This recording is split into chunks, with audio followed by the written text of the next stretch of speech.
things on your table or in your home, it's always fun to have levels of things to make it interesting, because it's all about presentation, no matter what you do, right? You get dressed in the morning, you go out, you want to present yourself well, you want your table to be attractive and interesting to look at, and one of those ways is by having things on different levels.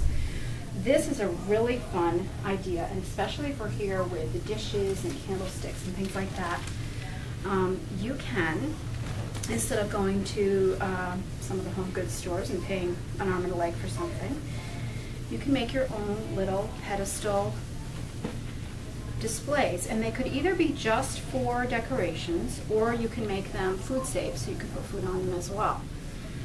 This particular one, I usually stick with a creamy white or black, just because they're really basic and they go with any season. This is just a glass candlestick on the bottom, and I've painted it white. And this is one of those really inexpensive pretend faux silver trays. And when you do this, you want to be sure that you are using an epoxy. This is not an Elmer's glue project. You want to use an epoxy that's made for glass and metal and that sort of thing. This is fantastic stuff. You can get it probably at any craft place, Home Depot. Save your Michael's coupon, that's how I did it, and get 40% off, so it's even cheaper. And this has to be put on like 24 hours ahead as far as before usage, because you want it to cure. Now you can see, I did this quickly, can you see the black circle there? You want to measure and make sure that you're getting it on right in the center. Simple enough, but if you don't do it right, it's going to topple over. So, glass candlesticks, what else could you use? Any kind of a wooden, anything that's got a pedestal. Did you just on spray it. paint it? I did. Okay. I just Did you spray have like painted special it. kind enamel or just plain? I just did a regular spray paint because this one is just going to be used for decorative. If you want to make this food safe, you want to spray it with a glossy, a clear, to make an acrylic, to make it more food safe. Personally, if I'm putting out anything fancy on a little platter, it usually is in its own little paper, like a cupcake paper or the little mini cupcake papers, a little doily or something. You could stick with a one level, or you could do two.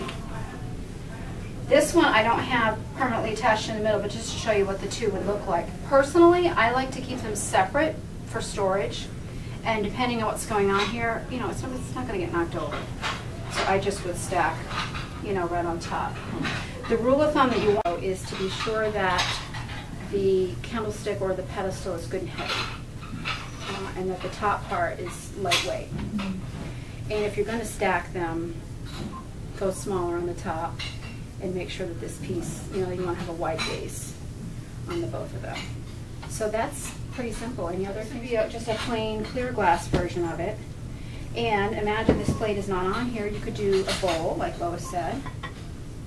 You could do... You can use the bowls for the base. Exactly. Yeah. See, she could be doing this. So you could go different levels. It doesn't have to be a plate going on top. So when you're looking around in the thrift store, look for little bowls like this. I kind of snagged this from a set out there, so I have to return it. You could even do goblets, because that's already got the base on it. You can even turn that upside down, that bottom candlestick, that candlestick on bottom there, turn it upside down, and take something like, what they would hold a small candle in. Like a votive? Votive. Votive holder, yeah. And you can put that on top right of on there. top. And you can get a fancy candle or something and put it in there. Yeah. I have one of those. I have two of those at home. That's a great idea. There's just so many things that you can do. It sounds like you already have lots of wonderful ideas. Hopefully you'll learn something new. That's a fantastic idea. Don't just think outside the box. Flip things around, inside, outside, upside down. And again, you could even get away with not gluing something if you're sure that it's going to stay, just for serving your food. And again, with the pedestals, think outside the box, use your imagination. This is just a garden item that was already made like this, but this is out year-round for me. It's a little weathered because it sits out on my deck. So in the summertime, I've got white pillar candles and seashells and such in it. And the whole idea is using things that already exist, not running out and buying something, making it yourself. So just, interesting. Twig balls. This right here, any guesses on what this used to be? Very heavy. Is it cast iron? It's the base of the lamp. Oh. See, it's really old. Okay. So this was the base of a lamp that I found at a yard sale. So glad that wasn't a bug. A crispy one from summertime. This was the base of the lamp, and the hardware had rusted, so I just gave it a good whack and it came right off.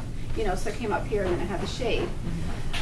Spray paint. I kind of like things a little bit beat up looking. I don't know. I think it's shabby chic. character. I mean, I've got a few wrinkles and things here and there, and I think it adds character. So, again, just look at an item. Again, you want nice and heavy. This is really, really heavy. So this works great for, and spray paint. I'm telling you, spray paint is miraculous stuff. You can change the look of anything.